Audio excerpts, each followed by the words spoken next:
She called me aside that afternoon, and the way she looked at me made me realize this wasn't going to be just a normal conversation. It was one of those ordinary afternoons that didn't seem like it would ever matter later. The kind where time moves slowly and nothing in the air suggests that something important is about to happen. The young man arrived at his friend's house without any expectations beyond a casual visit. He had been there many times before, so everything felt familiar. The quiet gate, the slightly worn pathway, the soft sound of life inside the house. Inside, the atmosphere was warm but ordinary. The faint smell of tea drifted from the kitchen, and distant conversation blended with the subtle noise of everyday living. Nothing unusual, nothing that would make him pause. Until she appeared. His friend's mother stood near the hallway, her presence calm, yet quietly commanding in a way that didn't demand attention but naturally drew it. She was dressed simply, with an elegance that didn't try to impress anyone. There was something composed about her, something lived in, like someone who had spent years carrying responsibilities without ever needing recognition for it. She didn't call him loudly. She didn't announce anything. Instead, her eyes met his briefly, and with a small, almost imperceptible gesture of her hand, she asked him to follow. "Come here for a moment," she said softly. The tone itself wasn't alarming, but something in it carried weight. Not urgency, but privacy. He followed her down the hallway, away from the familiar noise of the house. Each step felt slightly different, as if the air itself was shifting. The further they moved from the center of activity, the quieter everything became. The sound of the living room faded behind them, replaced by a stillness that felt almost intentional. She stopped near a side room, not completely closed off from the world, but distant enough to feel separate. For a brief moment, she didn't speak. That silence stretched longer than expected, and in that silence, the young man became aware of things he hadn't noticed before.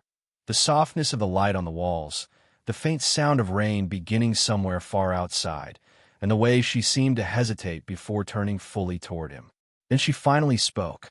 "We need to talk." Her voice was low, careful, not dramatic, but controlled, as if she had rehearsed the words but still wasn't entirely comfortable saying them. There was something underneath it that he couldn't immediately place. Not anger, not concern in the usual sense. Something more personal, more inward. He nodded slightly, unsure of what this was about, suddenly aware of how quiet his own breathing sounded in the space between them. For a moment, she didn't continue. Her hands came together gently in front of her, fingers interlacing in a way that suggested thought, hesitation, maybe even restraint. She wasn't looking directly at him now. Instead, her gaze drifted slightly downward, as if choosing her words carefully from somewhere deep within herself. And in that pause, that strange suspended moment, everything felt subtly different. It wasn't yet a conversation. It was the beginning of something that neither of them had defined nor fully understood. She guided him into a quieter room without saying much more. There was no urgency in her steps, but there was intention, the kind that makes you realize this moment was chosen carefully, not casually. The door closed softly behind them, and instantly the house felt far away, as if the world outside had been gently muted. The room itself was simple. A small sitting space with soft lighting, a neatly arranged table, and the faint scent of something floral lingering in the air, maybe from a nearby plant or perfume that had settled into the fabric of the place over time. It wasn't formal, but it felt private in a way that made the atmosphere heavier, more meaningful. She didn't sit immediately. Instead, she stood for a moment near the edge of the room, as if gathering her thoughts before allowing them to take shape in words. The young man remained near the chair she had gestured toward, but he didn't sit either. Something about the moment made movement feel secondary, like stillness was the only appropriate response. When she finally spoke again, her voice had softened even further. "It's not easy for me to say this." The sentence didn't finish right away.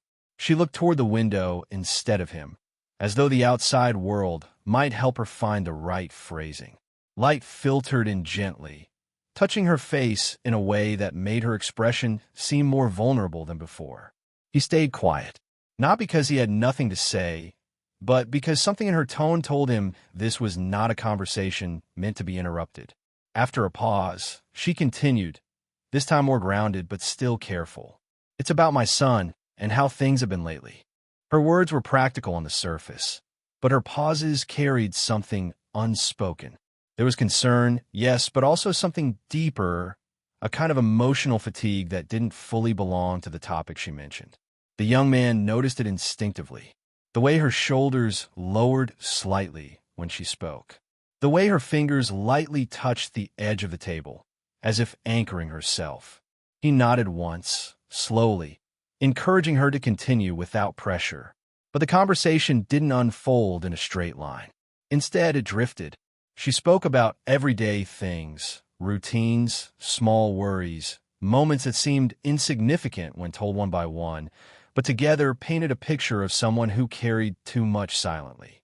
There were brief pauses where she would stop mid-thought, as if deciding whether to continue or leave certain emotions unspoken.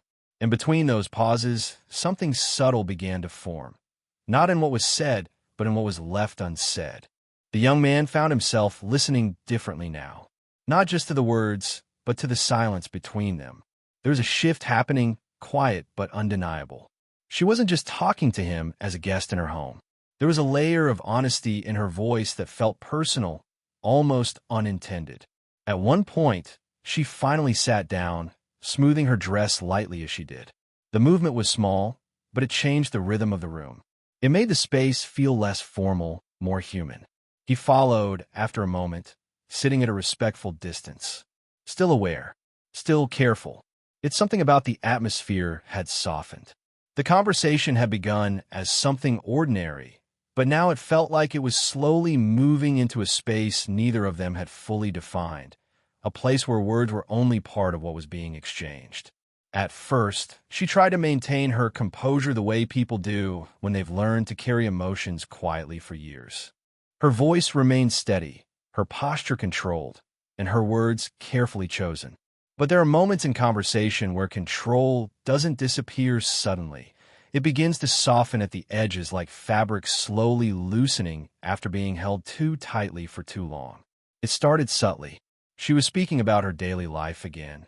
Small responsibilities, routines that repeated themselves, the kind of duties that don't sound heavy when described individually. Yet, as she spoke, there was a faint shift in her tone, a pause that came slightly earlier than expected, a breath that lingered a little longer before the next sentence. The young man noticed it without fully understanding why it affected him. It wasn't what she said, but how she said it, as if the words were carrying more than their meaning allowed. Her gaze drifted downward for a moment, and when she continued, her voice was quieter. Sometimes, I think people assume I'm fine just because I always manage to be. The sentence hung in the air differently than the others. It wasn't about her son anymore or the practical concerns she had mentioned earlier. It was something more personal, something closer to the surface. She didn't immediately look at him after saying it. Instead, she turned slightly toward the window again, as if the outside world could help her regulate what was building inside. The light from outside softened her features, but also made her seem more distant, like someone standing between two emotional spaces at once. The young man remained still, attentive. He didn't rush to respond. Something in her tone suggested that she wasn't asking for advice. She was simply letting something out that had stayed inside for too long. A quiet followed, not uncomfortable, but meaningful. And then, slowly, she exhaled, not dramatically, but in a way that suggested release, as if holding everything together had taken just a little more effort than usual that day. When she spoke again, her voice carried a different texture, softer, less guarded. There are days when everything feels quieter than it should. That was when it became visible, not just in her words, but in her presence. The controlled composure she had maintained at the beginning of their conversation wasn't breaking, but it was loosening, like someone carefully lowering a mask they didn't even realize they were still wearing. Her hands, which had been steady, now rested more loosely in her lap. Her shoulders, once firm, had softened slightly. And for the first time since they entered the room, she looked at him directly, not as someone managing a situation, but as someone simply being seen. The eye contact lasted a little longer than expected. Not intense, not dramatic, just honest. In that brief connection, something unspoken passed between them, a recognition that didn't need explanation. He wasn't interrupting her, and she wasn't performing strength anymore. It was just two people sharing a moment of unguarded reality. She looked away first, almost gently, as if aware of how much she had revealed without intending to. And yet, instead of regret, there was a quiet calm settling in her expression. Because sometimes the first crack in composure isn't about falling apart. It's about finally letting a little bit of light in. After the heaviness of the previous conversation, she didn't immediately send him away from the room. Instead, there was a quiet shift in her behavior, a gentle attempt to return to something more grounded, more ordinary, as if both of them instinctively needed a softer rhythm to breathe again. Without much explanation, she stepped toward the small corner table and spoke in a calmer tone. "I'll make some tea." It wasn't a question, not an invitation either. More like a natural continuation of the moment, as if tea was simply what people did when emotions became too full for words. The young man nodded lightly, still carrying the emotional weight of what had just been shared, but grateful for the shift in atmosphere. The room felt less intense now, though not completely normal. Something had changed between them, not visible, but present in how they moved, how they paused, how they avoided unnecessary words. She moved with quiet familiarity as she prepared the tea, the sound of cups gently touching the surface of the table breaking the silence in soft intervals. There was something calming about watching her, not hurried, not distracted, but composed in a way that suggested experience in taking care of moments like this. He stayed seated, observing without meaning to, not staring, not analyzing, just noticing. The way she poured hot water carefully, how she briefly paused before placing each cup down, how her attention seemed slightly distant, as if part of her was still inside the earlier conversation. Outside, the weather slowly shifted. At first, it was just a faint tapping against the window, light rain beginning to fall, almost hesitant at first, like it was deciding whether to fully arrive or not. Then gradually, it became steadier, a soft, consistent rhythm that filled the silence in the room without demanding attention. The sound changed everything. The atmosphere inside grew warmer by contrast. The rain outside created a sense of enclosure, as if the world beyond the room had become less important for a while. She finally sat across from him, placing the tea carefully on the table. For a moment, neither of them spoke. The steam rose between them in delicate trails, briefly obscuring and revealing their faces in shifting layers. He reached for his cup at the same time she did. Their hands brushed, brief, accidental. It wasn't dramatic. It wasn't intentional, but it was noticeable. A fraction of a second where time seemed to hesitate, where both of them paused slightly before continuing as if nothing had happened. Yet something had. Something small, but enough to create awareness. She looked at her hand for just a moment longer than necessary before wrapping her fingers around the cup again. A subtle shift in her expression followed. Not discomfort, but awareness. The kind that arrives when silence suddenly becomes more meaningful than words. He lowered his gaze briefly, then took a slow sip of tea, as if grounding himself. The conversation didn't restart immediately. Instead, it unfolded differently now, softer, more spaced out. Occasional comments about the rain, about the taste of tea, about small, harmless things that felt easier to say than what was actually lingering between them. Yet even in those simple exchanges, the dynamic had changed. There was a gentleness in the pauses now, a quiet attention to each other's presence. She no longer seemed entirely guarded, and he no longer felt like just a visitor in her home. They were still careful, still respectful of boundaries, but something unspoken had begun to settle between them, like warmth that doesn't announce itself, but slowly fills the space anyway. Outside, the rain continued. Inside, the silence no longer felt empty. The rain outside had settled into a steady rhythm now, no longer hesitant or soft, but consistent, like time itself moving forward without urgency. Inside the room, the warmth of the tea lingered, but the emotional tone between them had shifted again. It was no longer about small talk or polite pauses. Something deeper was quietly approaching the surface. She was the first to break the lighter silence, but not with the same guardedness as before. "You know," she began slowly, her fingers gently circling the edge of her cup, "there are days when I feel like I'm everywhere for everyone, but nowhere for myself." Her voice wasn't heavy, but it carried a truth that didn't need emphasis. It was simple, direct, and quietly honest, the kind of sentence that feels like it has been lived long before it was spoken. The young man didn't respond immediately, not because he didn't understand, but because something in her tone asked for presence more than reaction. He simply nodded slightly, encouraging her to continue, but without pressure. She looked down for a moment, then finally met his eyes again, this time more steadily than before. There was less hesitation now, but more vulnerability. "It's strange," she continued, "how you could be surrounded by people and still feel like you're not really seen." The words landed softly between them. Not dramatic, not loud, but real.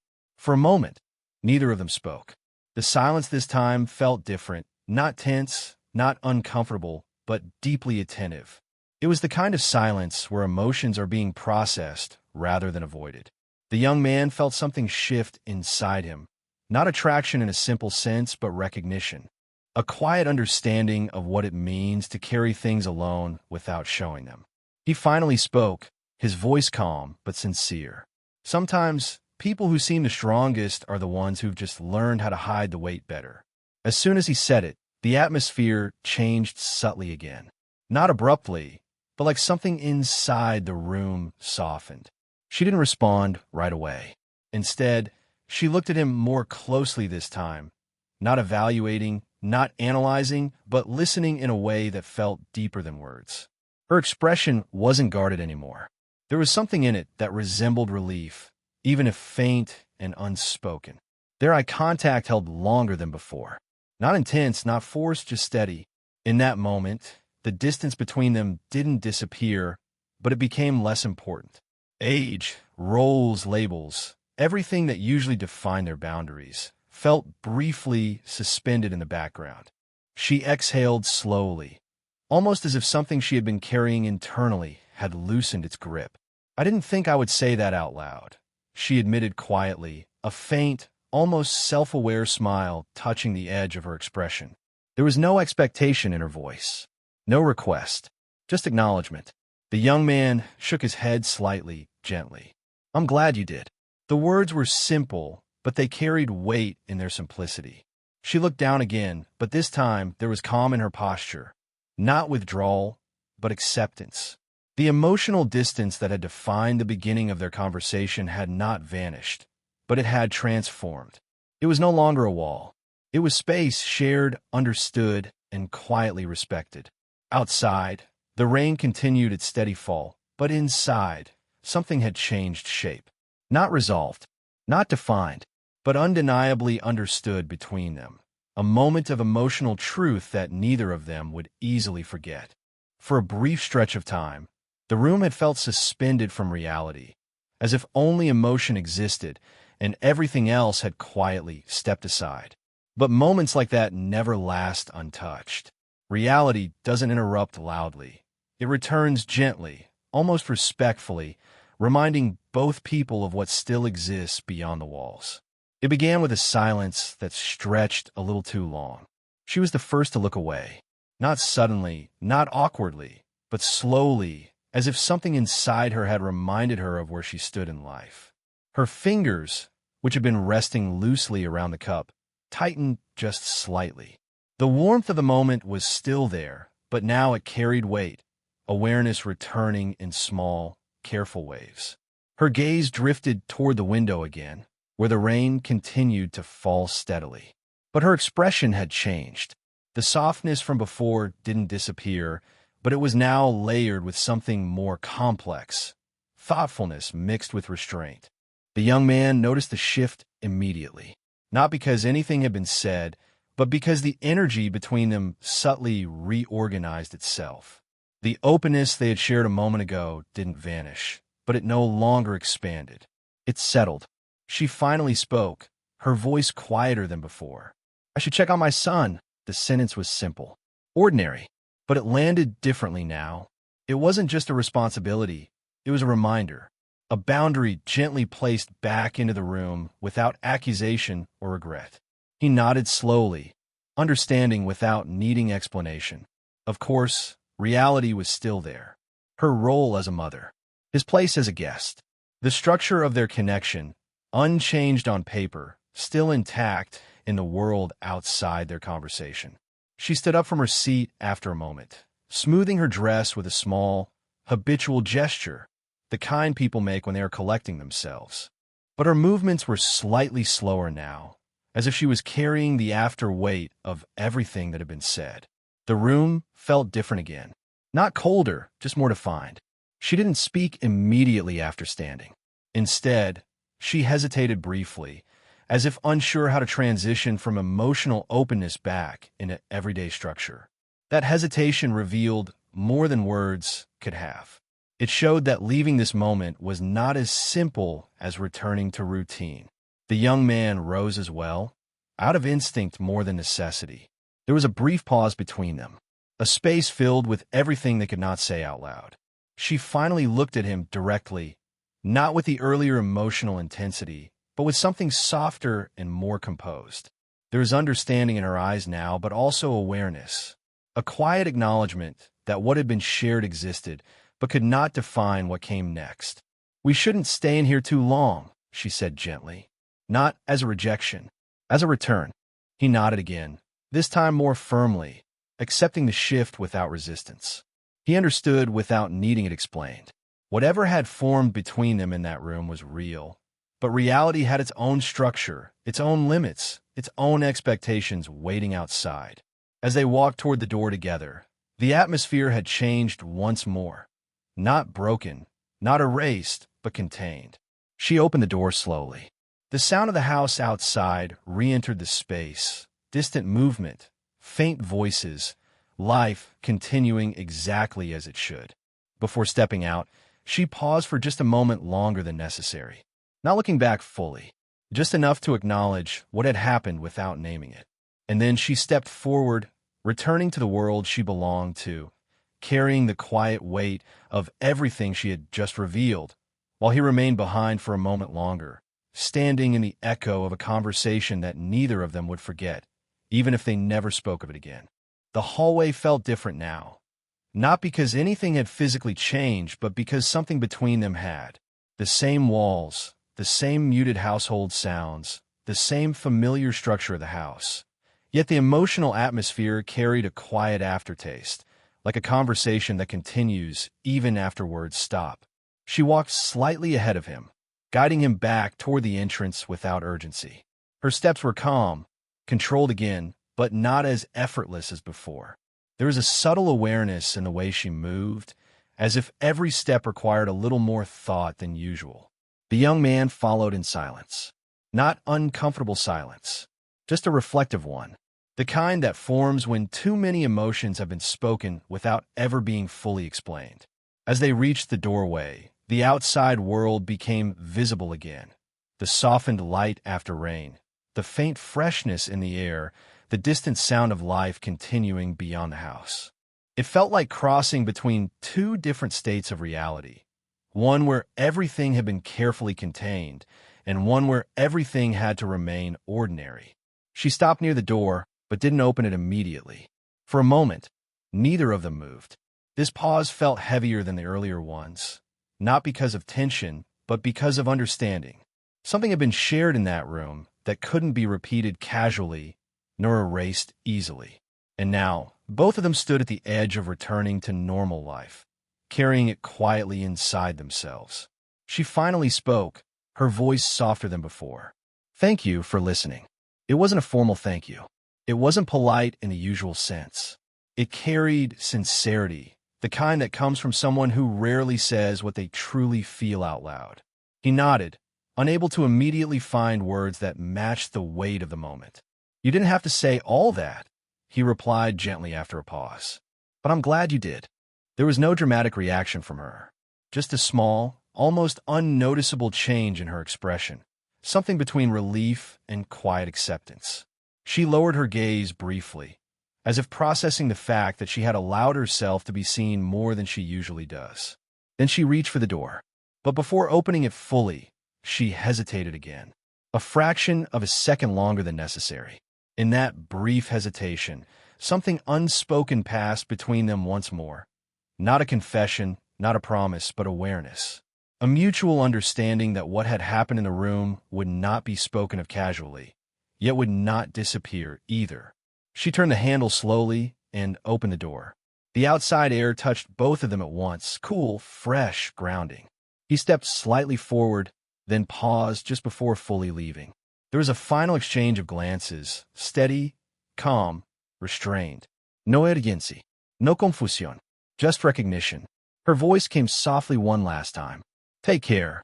Simple words, but they carried more than their surface meaning, a blend of gratitude, restraint, and something quietly personal that neither of them named. He nodded again. "You too." And then he stepped out. The door closed gently behind him, not with finality, but with care. As he walked away down the path, he didn't look back immediately. The air outside felt different, lighter but not empty. Something stayed with him, not as a memory alone, but as an emotional imprint he couldn't easily categorize. Inside the house, she remained by the door for a moment longer than necessary, still, composed again on the surface. But quieter now, not because something had ended, but because something had been understood without ever needing to be completed. And in that unspoken space, between responsibility and emotion, between distance and connection, both of them carried the same quiet truth. Some moments don't change life loudly. They simply stay with you and become part of how you remember everything that comes after.